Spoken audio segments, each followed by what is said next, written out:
Uang kantor dipakai Jude, sales yang satu ini ngaku dibegal. Ia melakukan laporan palsu untuk menutupi kecurangannya. Pada akhirnya ia ditetapkan sebagai tersangka.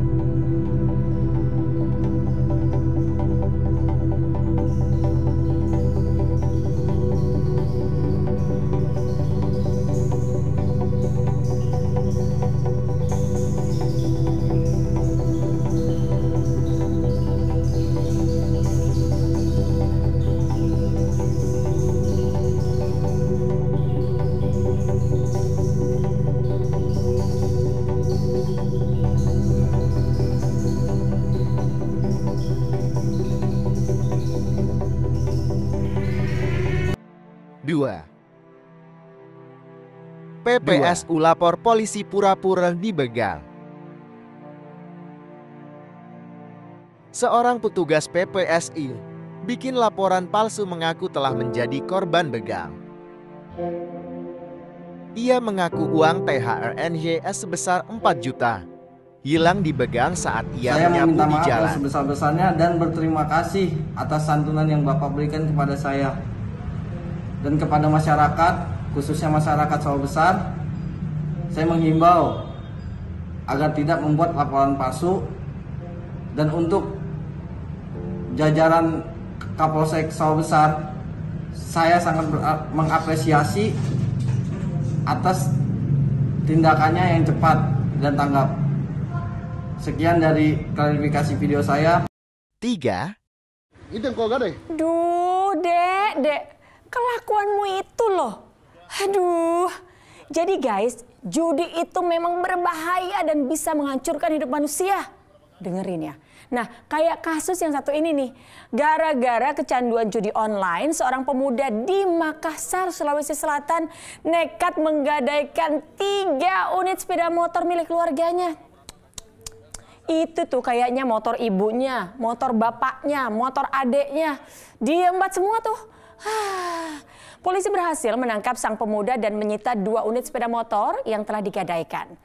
Nah, sementara 1 unit sepeda motor sisanya masih digadaikan di Kabupaten Bulukumba, Sulawesi Selatan.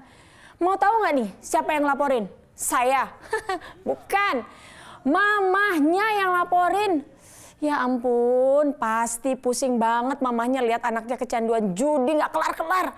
Akhirnya sang ibu lapor polisi deh. Kini pria 29 tahun itu terancam dijerat pasal 372 KUHP tentang penggelapan dengan ancaman kurungan 4 tahun penjara. Semoga jadi bikin efek jerah ya. Udahlah guys, judi itu nggak ada gunanya. Menang enggak, bikin sengsara iya. Udah gitu, kalau ketangkep malah nginep di penjara. Bukan nginep lagi, tinggal. 4. Pria bernama Ahmad Nur dan rekannya diringkus polisi lantaran nekat menggelapkan sebuah truk milik perusahaan tempatnya bekerja di Kabupaten Tuban, Jawa Timur. Dari penyidikan polisi, rupanya hal tersebut dilakukan dengan dalih terlilit utang akibat kalah judi online atau daring yang nilainya fantastis, mencapai 970 juta rupiah. Tindak kejahatan direncanakan saat ia mendapat tugas membawa muatan ke arah Kabupaten Gresik. Dibantu tersangka kedua yang dibayar sebesar Rp500.000, truk dibawa ke kawasan Lingkar Demak. Di sanalah seorang penadah barang curian mempreteli bagian demi bagian truk untuk dijual eceran. Selidik demi selidik, rupanya selain untuk bayar utang, tersangka berusia 33 tahun itu mengaku punya wanita idaman lain yang harus dibiayai, hingga nekat membawa kabur truk tronton yang telah dikemudikannya selama 8 tahun. Motif pelaku adalah untuk membayar hutang, ya, membayar hutangnya dia banyak, kalah slot dan ada willnya juga. Jadi ini merupakan salah satu faktor untuk dia berbuat nekat seperti ini. Terkait kasus pencurian truk ini, petugas kepolisian masih mencari 2 orang yang diduga memperjualbelikan bagian demi bagian truk tronton tersebut. Sedangkan 2 tersangka yang sudah ditangkap terancam hukuman 5 tahun penjara. Sapari Wijaya melaporkan dari Tuban, Jawa Timur. 5. Mengelola uang perusahaan. Tak disangka, selama 1 tahun sejak April 2022 sampai September 2023, MT telah menggelapkan uang perusahaan tempatnya bekerja Kepada polisi, ia mengaku uang hasil kejahatannya selama ini digunakan untuk berjudi online. 6. Beginilah penampakannya. Mengakui dibegal dan melukai diri sendiri.